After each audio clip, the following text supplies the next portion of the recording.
Di sebuah ruang tunggu dengan warna pastel yang teduh dan nyaman, terdapat lubang-lubang ventilasi kecil di dekat langit-langit tinggi. Ruangan membawa bocoran harum yang mungkin berasal dari beranda surga. Ratusan kepala bocah yang ada di dalamnya menekuri lantai. Ratusan yang lain terlentang menatap langit-langit ruang. Kepala-kepala itu masih penuh cerita. Kepala-kepala itu masih penuh derita. Yang membuat lega hanyalah ketika malaikat penjaga neraka menolak mereka. Tempat ini bukan untuk anak-anak seperti kalian. Pergilah ke ruang tunggu yang nyaman itu. Tunggulah sejenak. Sebentar lagi surga akan dibuka tepat pada saat di mana kalian merasa mengantuk.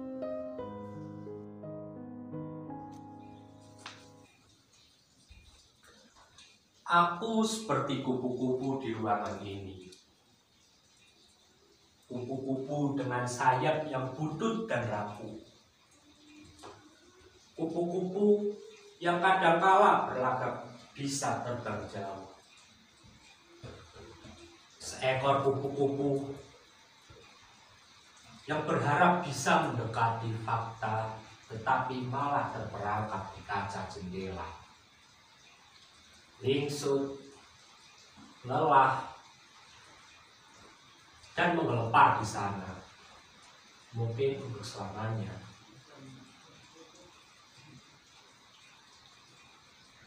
Bocah-bocah itu berseragam biru laut. Dari tubuh mereka menguar bau harum taman di pagi hari.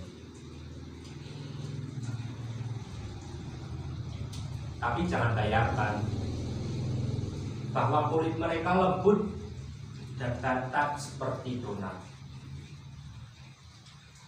Mereka belum sempat bermimpi memiliki rambut lurus di tengah-tengah kewajaran rambut bergelombang. Mereka belum sempat bermimpi memiliki kulit putih di tengah-tengah kegaliban warna kulit coklat matang. Kepala mereka memancarkan warna ungu yang sedih. Sebagian dari mereka menunduk, menekuni lantai, mungkin ingin kembali membaca masa lalu. Sebuah masa di mana kisah sedih digelar oleh waktu. Sebagian mereka menatap kosong langit-langit ruang. Mungkin ingin membaca masa lalu. Sebuah masa di mana rasa sakit berpilih dengan langsa. Ada masa memang seluruh anak diciptakan hanya untuk bersedih dan menderita. Ada kurun waktu di mana kelak akan tercatat anak-anak terlahir untuk nangis sepanjang waktu.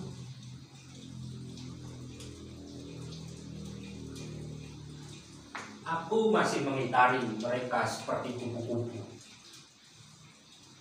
Aku ingin hinggap dan menyadap kisah.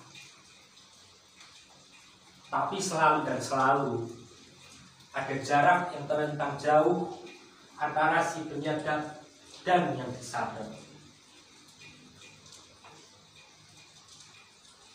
Senantiasa ada pintu-pintu terkunci, halaman-halaman tak terbaca, antara aku yang hanya membaca dan mendengar dengan mereka yang mengalami sendiri.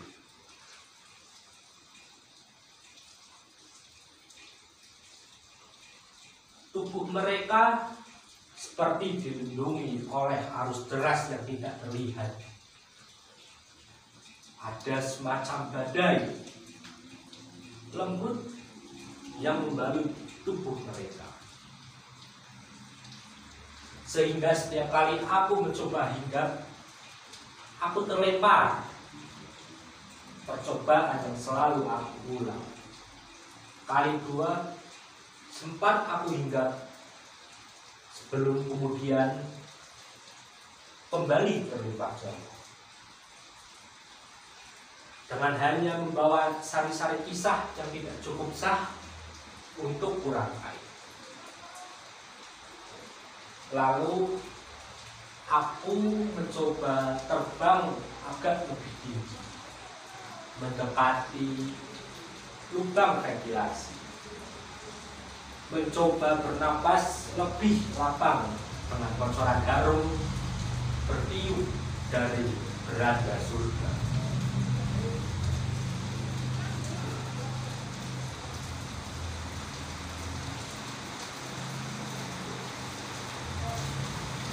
Aku kembali mengitari mereka, mendaratkan diri di antara ratusan bocah yang menempuri lantai. Tapi seperti mata yang menghadang cahaya matahari, seperti laron yang mencoba mendekati unggulan api. Aku lebih sering terpelanting. Hanya sekali aku membawa sari-sari kisah yang cacat peristiwa bisa dibawa pergi.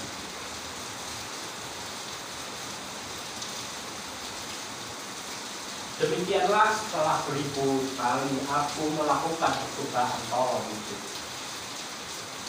Kuberanikan diri untuk merangkainya. Dan aku seperti kupu-kupu yang terjerembab di tanah berdebu, mengepak pelan, melemparkan rangkaian kisah yang cacat peristiwa. Hanya bermodal harap dan cita, siapa tahu memang ada suatu masa di mana seluruh bocah datang hanya untuk berbagi.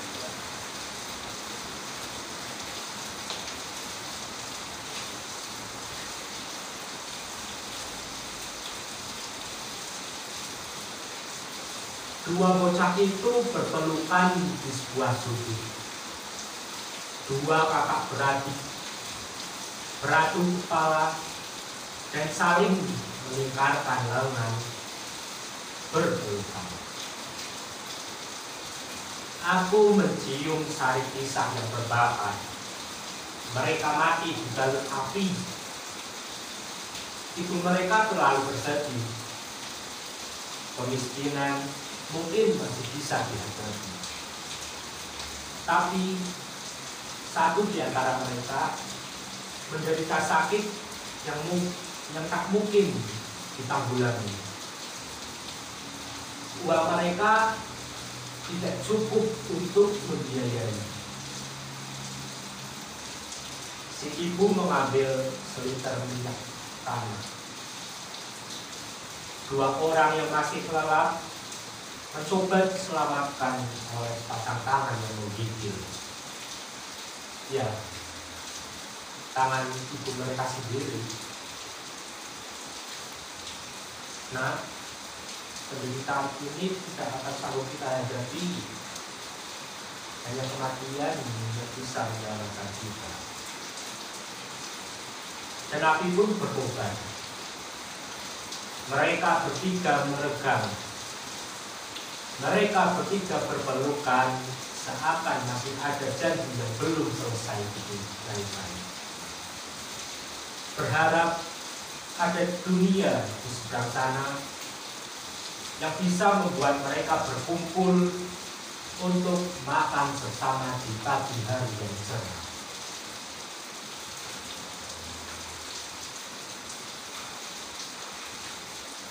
Aku mampir pada segerombolan bocah yang lain. Bocah-bocah itu seperti berjongkok, membuat lingkaran besar dengan posisi saling berhadapan. Tangan-tangan mereka terikat satu sama lain, membuat rangkaian lingkaran yang kokoh. Kaki-kaki mereka mengecil, kaki-kaki mereka bengkok.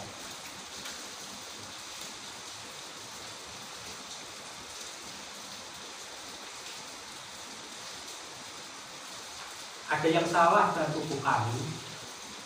Kami tidak ingin berjalan 4 kaki seperti sapi. Mereka membangun rumah sakit bergedung tinggi. Mereka menganggap rumah sakit adalah hiasan kota yang membuat para pelancong merasa nyaman dan senang. Mereka ingin mengatakan pada dunia, inilah kota yang indah dan makmur. Mereka seperti sepasang keluarga yang memajang potret foto pernikahan di ruang tamu untuk memastikan pada seluruh orang yang berkunjung bahwa pernikahan dan rumah tangga mereka baik-baik saja. Tapi mereka membiarkan kami tetap seperti ini.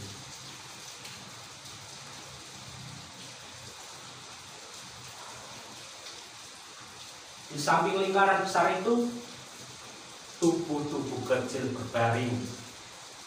Tubuh mereka mengecil dan mata terbelah membesar. Mulut mereka sangat lemah. Bumi seperti menyedot seluruh daya mereka lewat palu yang bertempel di lantai. Satu di antaranya berkata,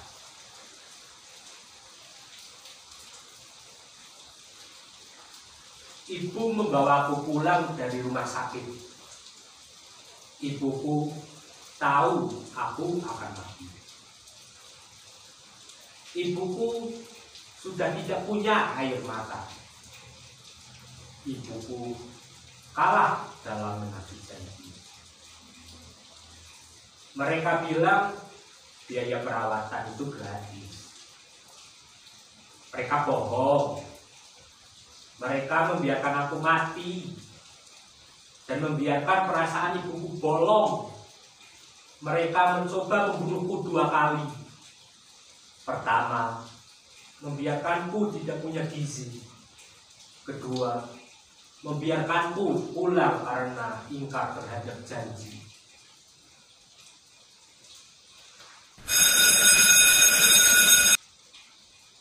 Aku pulang ketika bel istirahat pertama berbunyi. Si anak yang berkata bermata alun, suaranya serak. Orang tuaku tidak ada di rumah. Aku pergi ke lemari pakaian ibuku yang sudah tidak ada kuncinya. Aku mengambil selendang milik ibu. Selendang yang baunya selalu membuatku rindu padanya. Dan pada masa ketika aku sering digendongnya. Sudah 2 bulan SPP ku tidak terbayar. Aku juga masih belum membayar uang lembar kegiatan siswa. Aku tidak enak dengan ibu guru. Aku merasa malu dengan teman-temanku. Aku membuat tali menggantung dari selendang ibuku.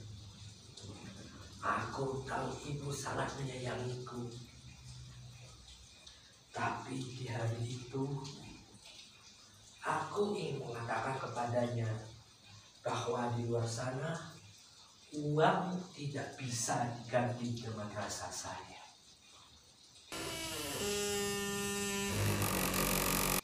Pintu masuk ruang tunggu itu terbuka.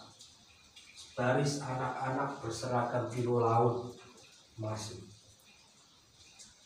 Sebagian dari mereka mengambil posisi duduk melingkar. Sebagian dari mereka terlentang menatap langit-langit ruang tunggu yang begitu tinggi. Seluruhnya anak-anak yang seharusnya berpakaian putih dan merah.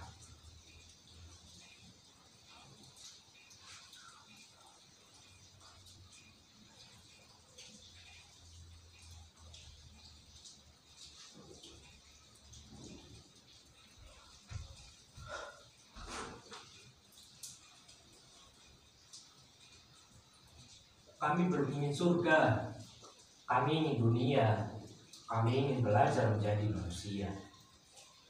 Tapi kami tidak sanggup berada di dunia yang dulu, dunia yang pahit, dunia yang tidak kunjung kami mengerti.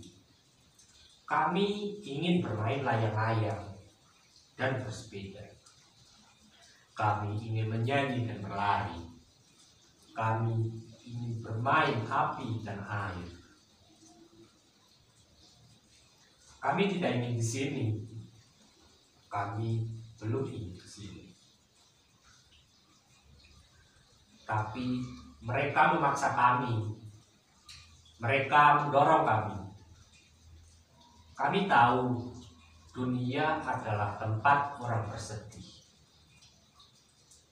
Tapi kami tahu dunia adalah tempat orang untuk bergembira. Hanya kami yang sungguh tidak mengerti. Ada celah di dunia sana, begitu bayi terlahir, dia harus menanggung nista dan sengsara. Mereka tahu kami akan mati. Mereka tahu kami akan mati. Mereka tahu, tapi mereka diam saja.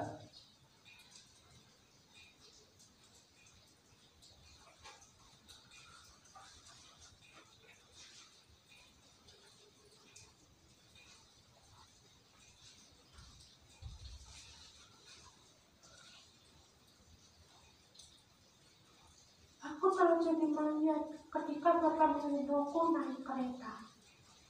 Aku mati karena muntah air. Mati karena tidak cepat mendapat pertolongan. Bapakku tidak kuat menyewa ambulan untuk mengangkut mayatku. Aku digendong naik kereta. Bahkan bapakku sempat bingung dan tidak tahu di mana bisa memakamkan mayatku. Bagi orang miskin seperti kami, mati pun masih menyisakan masalah.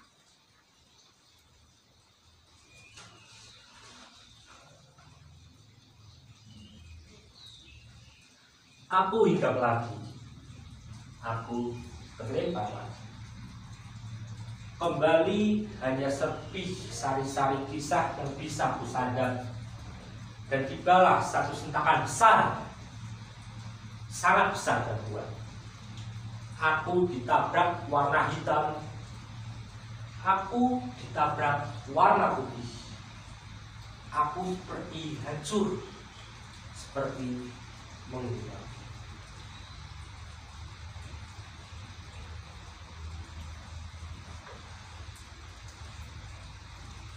Aku masih seperti kupu-kupu di dunia ini, dengan sepasang mata yang rabun dan perih. Kupu-kupu yang berharap bisa terbang mendekati fiksi, tapi malah terperangkap dalam kawat-kawat besi. Mungkin sampai mati. Aku hanya seekor kupu-kupu. Aku hanya seperti kupu-kupu. Hanya seperti, tidak lebih.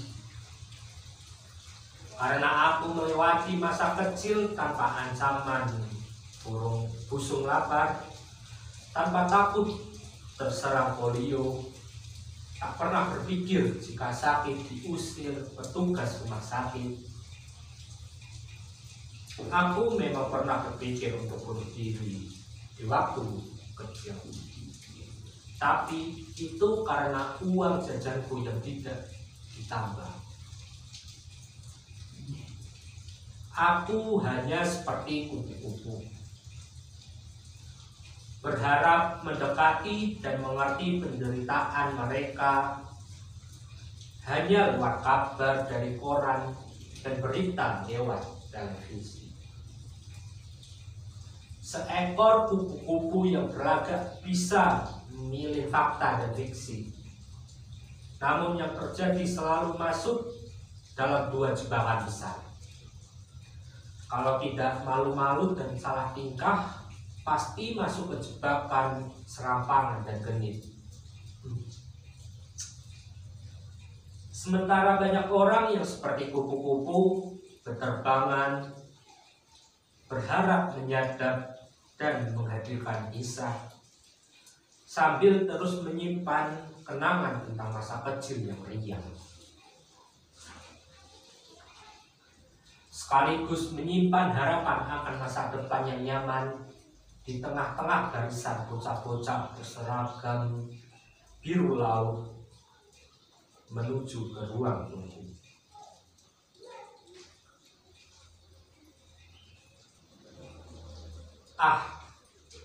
Itu hanya kabar yang berlebihan.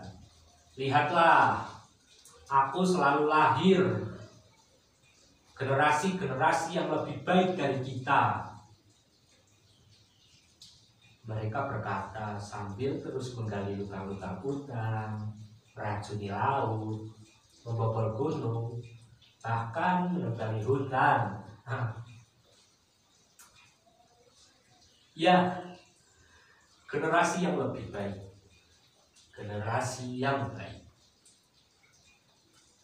Dengan wajah dan kulit plastik, dengan tangan penuh tombol, dengan tubuh terlilit kabel, sambil terus mengunyah berita-berita penuh bohongan, sambil menyeringai dan berkata, hari gini gitu loh.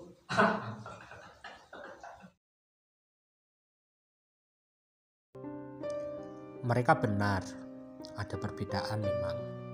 Bocah-bocah berseragam biru laut mati dengan cepat, kurang gizi, kelaparan, bunuh diri.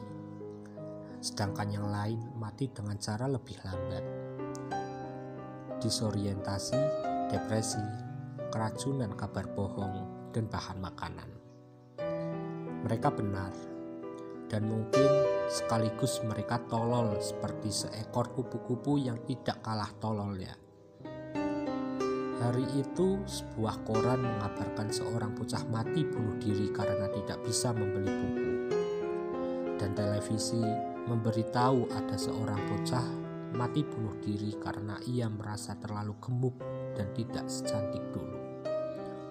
Mereka berdua sama-sama bertemu di ruang tunggu, memakai seragam biru laut dengan kepala memancarkan warna ungu.